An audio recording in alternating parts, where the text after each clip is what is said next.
नमस्कार मित्रों, इलेक्ट्रॉनिक्स तृतीय वर्ष के विद्यार्थियों के लिए विषय linear integrated circuits and design में आज हम मल्टीपल चॉइस क्वेश्चंस की बात करेंगे।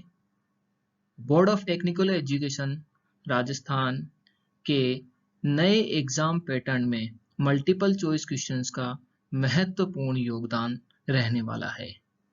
Multiple choice questions multi vibrators using 555 timers में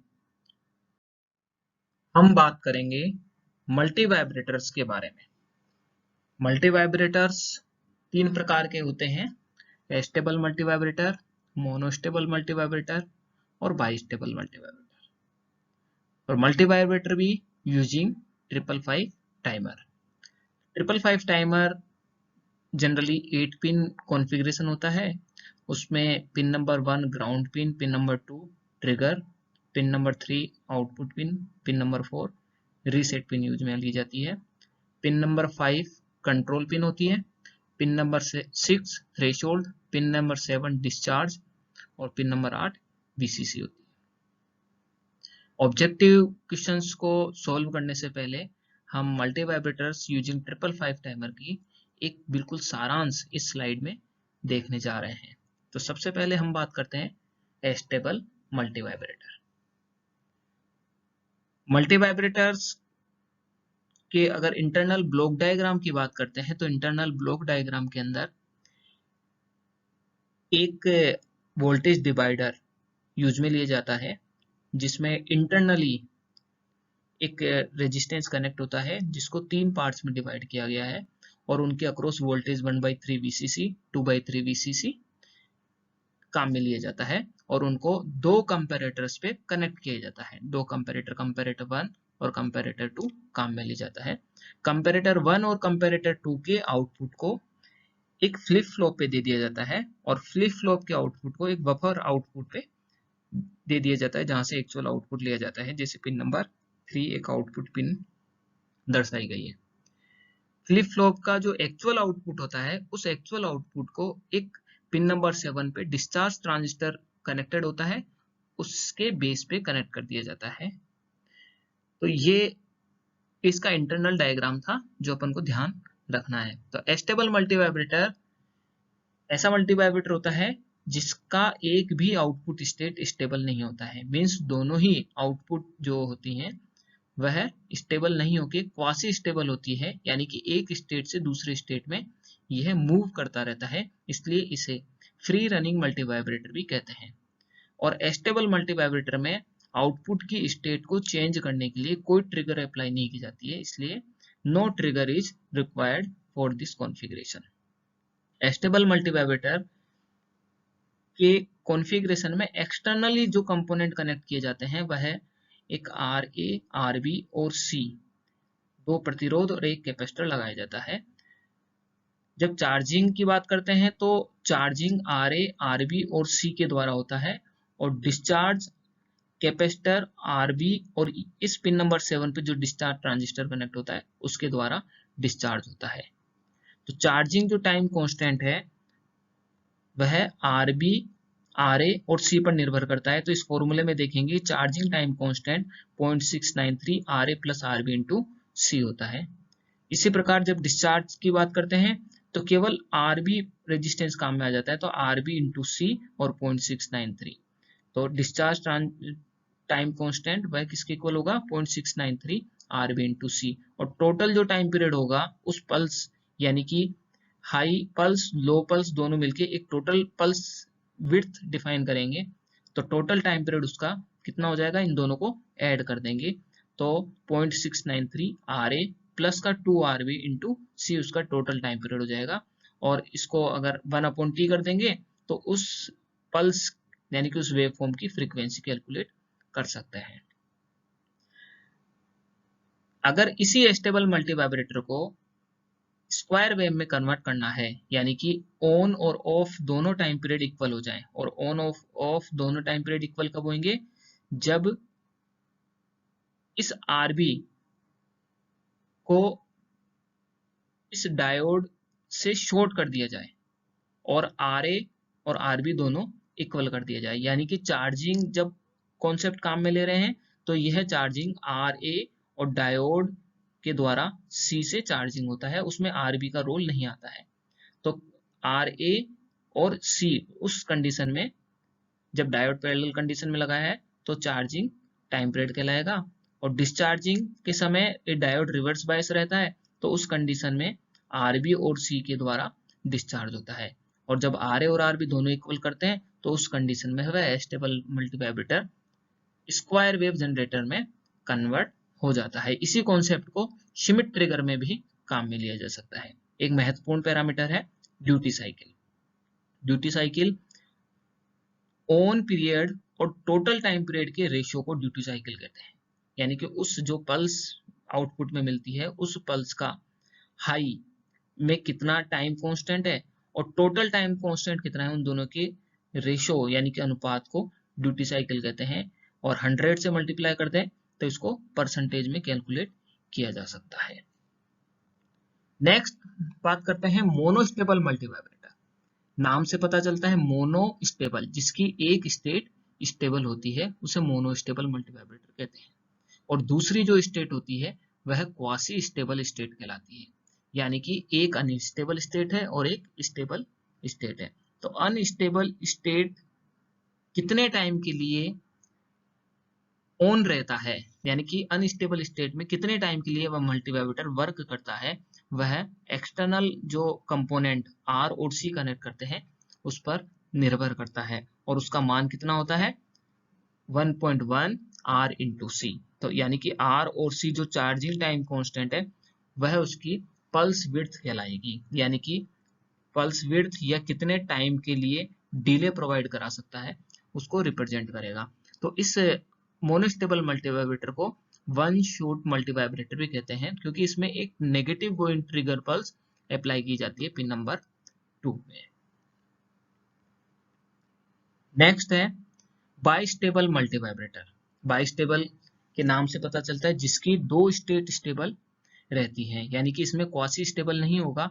अगर मल्टीवाइब्रेटर को एक ट्रिगर पल्स अप्लाई करने से वह ऑन से ऑफ कंडीशन में चला जाएगा तो वह ऑफ कंडीशन में ही रहेगा जब तक कि दूसरी ट्रिगर अप्लाई नहीं कर दी जाती, यानी कि पुनः उसी स्टेट में वापस लाना है तो दूसरी एक और ट्रिगर पल्स अप्लाई की जाती है। तो इसलिए इसमें दो स्टेट स्टेबल होती हैं, ऑन भी स्टेबल है और ऑफ भी स्टेबल है। तो इन स्टेट को अगर चेंज करना है, यानी कि इन स्टेट्स में कुछ परिवर्तन करना है, तो उसके लिए ट्रिगर पल्स की आवश्यकता होती है। हम बात करते हैं मल्टीवाइब्रेटर से संबंधित महत्वपूर्ण ऑब्जेक्टिव क्वेश्चंस। इसमें पहला है what is the function of the comparators in the 555 timer circuit. Comparator का क्या यूज होता है, क्या फंक्शन है 555 टाइमर के अंदर। तो ए ऑप्शन है to compare the output voltage to internal voltage divider. बिल्कुल इंटरनल वोल्टेज डिवाइडर वाला तो काम में आता है, लेकिन आउटपुट वोल्टेज से कंपेयर नहीं किया जाता। कंपेयर किससे किया जाता है, जो अपन ट्रिगर पल्स अप्लाई करते हैं या कैपेसिटर के अक्रॉस जो वोल्टेज चार्जिंग और डिस्चार्जिंग से मिलता है उससे कंपेयर करते हैं। बी ऑप्शन है to compare the input voltage to the internal voltage divider. बिल्कुल ठीक है। To compare the output voltage to external voltage divider, नहीं। To compare the input voltage to external voltage divider, बिल्कुल नहीं। तो ऑप्शन इसका सही है बी। नेक्स्ट क्वेश्चन है व्हेन ए कैपेसिटर चार्जेज। जब कैपेसिटर चार्ज होता है तो उस कंडीशन में क्या होता है, the voltage across the plates rises exponentially. बिल्कुल ठीक है। The circuit current falls exponentially. बिल्कुल ये भी ठीक है। The capacitor charges to the source voltage in 5 RC second. बिल्कुल ठीक है, ऑल ऑफ द अबव, यानी कि ऑप्शन है डी। नेक्स्ट क्वेश्चन है the fill in the blank is defined as the time the output is active divided by the total period of the output signal। यानी कि active जो time period है और total time period से divide कर दें तो वह पैरामीटर कहलाता है ड्यूटी साइकिल। तो ऑप्शन है सी। नेक्स्ट है what does the discharge transistor do in 555 timer circuit. Discharge transistor की क्या वर्किंग है, क्या काम है 555 टाइमर में। A charge the external capacitor to stop the timing. B charge the external capacitor to start the timing over again.